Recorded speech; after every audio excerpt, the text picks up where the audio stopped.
اعوذ باللہ من الشیطان الرجیم بسم اللہ الرحمن الرحیم۔ اب یہاں سے شروع ہو رہا ہے 5ویں رکوع سے مسلسل 10 رکوع، مسلسل خطاب ہے بنی اسرائیل سے۔ البتہ ان میں ایک تقسیم ہے، پہلے رکوع میں دعوت ہے۔ دعوت جب ہوتی ہے تو آمادہ کرنا، تشویق، ترغیب، دلجوئی، نرمی، یہ دعوت کے اجزاء لا ينفک ہے، اس کے بغیر دعوت مؤثر نہیں ہوتی۔ لہذا ان 7 آیات میں یہ یوں سمجھیے کہ ان 10 رکوعوں کے لیے یہ بمنزلہ فاتحہ ہے۔ جیسے سورہ فاتحہ 7 آیتوں کی، ایسے ہی اس دعوت سابقہ امت مسلمہ کو دعوت دی جا رہی ہے۔ تو کس طرح دی جا رہی ہے؟ یہ کون تھے؟ یہ بھی مسلمان ہی تو تھے نا، کافر تو ہو گئے حضور کا انکار کر کے، ورنہ وہ موسیٰ کے ماننے والے، شریعت ان کے پاس، بڑے بڑے علماء ان میں، علم کا چرچا ان میں، سب کچھ تھا، ان کو دعوت دی جا رہی ہے۔ لیکن میں اس لیے آپ کو چاہتا ہوں، اس کو توجہ دلا رہا ہوں، آج اگر مسلمانوں میں جو غافل ہو گئے، اپنی حقیقت کو بھول گئے، اپنے فرض منصبی سے غافل ہو گئے، دنیا کے اور قوموں کی طرح کی ایک قوم بن کر رہ گئے، اگر کوئی ایک داعی گروہ کھڑا ہو، کوئی جماعت، کوئی فرد، اور اس سے جماعت بنے، تو ظاہر بات ہے سب سے پہلے اسے اسی امت کو دعوت دینی ہوگی، اس لیے کہ دنیا تو اسلام کو پہچانے گی اس امت کے حوالے سے۔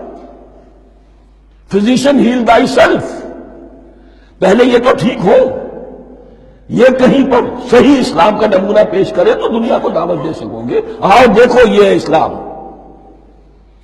اس لیے ان کو جو دعوت دینے کا اسلوب ہونا چاہیے وہ عکس ہوگا اس اسلوب کا جو ان 7 آیات میں ہمارے سامنے آ رہا ہے۔ یا بنی اسرائیل اذکروا نعمتی التی انعمت علیکم، اے بنی اسرائیل، اسرائیل کو سمجھ لیجئے یہ مرکب لفظ ہے، اسم، اسی سے اسیر بنا ہے، اسیر جو کسی کا قیدی ہوتا ہے۔ ایل عبرانی میں اللہ کے لیے ہے، اور اسرائیل کا ترجمہ ہے عبداللہ، اللہ کا غلام، اللہ کے ساتھ بندھا ہوا اس کی اطاعت کے قلاتے کے اندر۔ تو یہ اسرائیل، یہ لقب ہے حضرت یعقوب علیہ السلام کا۔ ان کے 12 بیٹے تھے، 12 بیٹوں سے جو نسل چلی وہ بنی اسرائیل ہے، انہی میں حضرت موسیٰ کی بعثت ہوئی اور تورات انہیں دی گئی، پھر یہ ایک بہت بڑی امت بنے۔ ان پر 4 ادوار آ چکے تھے قرآن مجید کے نزول کے وقت، 2 مرتبہ اللہ کی رحمت کی بارشیں ہوئیں، انہیں عروج نصیب ہوا، 2 مرتبہ ان کو دنیا پرستی، شہوت پرستی، اللہ کے احکام کو پس و پیش ڈال دینے کی سزا میں عذاب کے کوڑے ان پر برسے۔ اس کا ذکر آئے گا سورہ بنی اسرائیل کے پہلے رکوع میں۔ اس وقت جب کہ قرآن نازل ہو رہا ہے، اس وقت وہ اپنے اس زوال کے دور میں تھے۔ حال یہ تھا کہ حضور صلی اللہ علیہ وسلم کی بعثت سے پہلے ہی 2nd ٹیمپل بھی شہید کیا جا چکا تھا، گرایا جا چکا تھا۔ حضرت سلیمان نے جو بنایا تھا ہیکل سلیمانی، جس کو یہ 1st ٹیمپل کہتے ہیں، اسے نبوکدنضر نے گرا دیا تھا حضرت مسیح سے بھی کئی 100 سال پہلے۔ لیکن اس کے بعد پھر یہ رومنز نے سن 70 عیسوی میں حضور کی ولادت سے 500 برس پہلے ان کا یہ یروشلم تباہ و برباد ہوا، اس میں لوگوں کو قتل کیا گیا، قتل عام ہوا، اور 2nd ٹیمپل جو ہے وہ بھی گرا دیا گیا، جو اب تک گرا پڑا ہوا ہے۔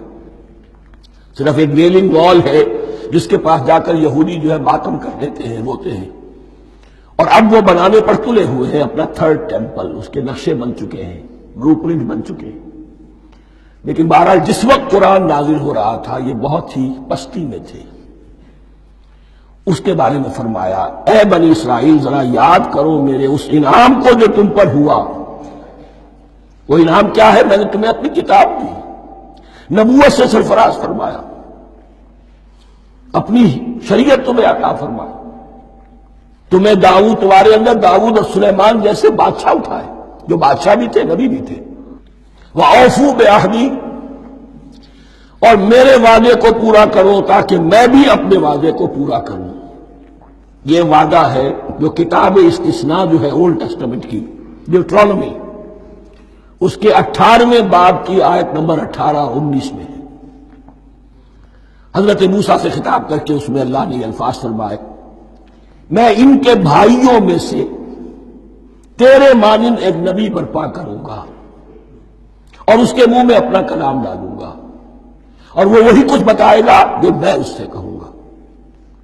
یہ گویا کہ حضرت موسیٰ علیہ السلام کی امت کو بتایا جا رہا تھا کہ نبی آخر الزمان آئیں گے اور تمہیں انہیں قبول کرنا ہے۔ قرآن مجید میں اس کا بڑا تفصیلی ذکر سورہ اعراف میں آئے گا انشاءاللہ، لیکن یہاں فرمایا اوفو بعہدی اوف بعہدکم، تم میرا عہد پیرا پورا کرو، میرے اس نبی کو تسلیم کرو، اس پر ایمان لاؤ، اس پر کی صدا پر لبیک کہو، تو میں تمہیں میرے انعام و اکرام اور بڑھتے چلے جائیں گے۔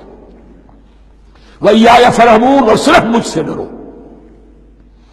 وَآمِنُوا بِمَا أَنزَلْتُ مُصَدِّقًا لِمَا مَعَكُمْ، اور ایمان لاؤ اس پر جو میں نے نازل کیا ہے، جو تمہارے پاس جو تورات ہے اس کی تصدیق کرتے ہوئے آیا ہے۔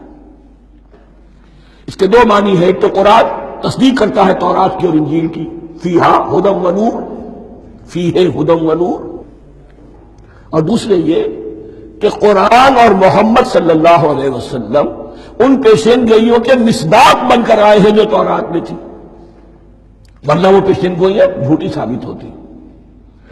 ان کے مصداق کون ہے؟ قرآن اور محمد صلی اللہ علیہ وسلم، یہ دونوں معنی اس کے ہیں۔ وَآمِنُوا بِمَا أَنزَلْتُ مُصَدِّقًا لِمَا مَعَكُمْ وَلَا تَكُونُوا أَوَّلَ كَافِرٍ بِهِ، اور دیکھو تم ہی سب سے پہلے ان کا کفر کرنے والے نہ بن جاؤ۔ تمہیں تو سب کچھ معلوم تھا، تم تو منتظر تھے، تم تو آخری نبی کے انتظار میں تھے اور ان کے حوالے سے دعائیں کیا کرتے تھے کہ اللہ اس نبی آخری زمان کے واسطے سے ہماری مدد فرما اور کافروں کے مقابلے میں ہمیں فتح عطا فرما۔ یہ آئے گا آگے چل کر اسی سورۃ بقرہ کے اندر۔ لیکن اب تم ہی سب سے بڑھ کر کافر ہو گئے، تم ہی سب سے بڑھ کر دشمن ہو گئے۔ وَلَا تَكُونُوا أَوَّلَ كَافِرٍ بِهِ وَلَا تَشْتَرُوا بِآيَاتِي ثَمَنًا قَلِيلًا، اور دیکھو میری ان آیات کے عوض حقیر سی قیمت قبول نہ کرو۔ یہ آیات الہیہ ہیں، ان کو رد کر رہے ہو کس لیے؟ ہماری مسندیں، ہماری حیثیت، ہماری چودراہٹیں، کہیں ان پر کوئی آنچ نہ آ جائے۔ حقیر سی چیزیں، یہ صرف اس دنیا کا سامان، اس کے سوا کچھ نہیں۔ وَلَا تَشْتَرُوا بِآيَاتِي ثَمَنًا قَلِيلًا وَإِيَّايَ فَاتَّقُونِ، اور صرف مجھ میں سے تقوی اختیار کرو، میرا تقوی اختیار کرو۔ صدق اللہ العظیم۔